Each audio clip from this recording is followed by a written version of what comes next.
Hello. Hello, everybody. Hello, my friends.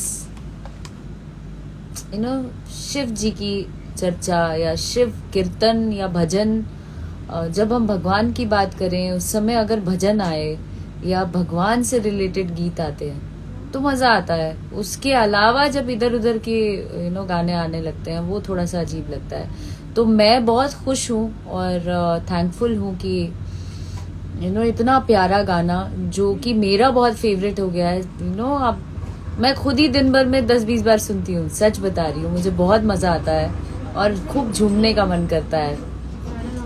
Because ये हमारे यहाँ का ही गीत है, कीर्तन है. और कीर्तन तो गांव में ऐसे ही होता है. आप लोगों ने तो मंदिरों में या घर में सुना ही होगा. सो ये प्रॉपर कीर्तन भोलेनाथ को अर्पित किया है और आप लोगों के लिए लाई. उम्मीद करती हूँ आप लोगों को अच्छा लग रहा होगा. जिन लोगों ने नहीं सुना है वो लोग भी जाके ज़रूर सुने. आजकल रील्स बहुत ज़्यादा चल रहे हैं तो रील्स पे इसे प्रमोट करें. ज़्यादा से ज़्यादा रील्स बनाएं. जितने भी मेरे चाहने वाले मेरे फैंस हैं और मुझे टैग करें. I would love to see that.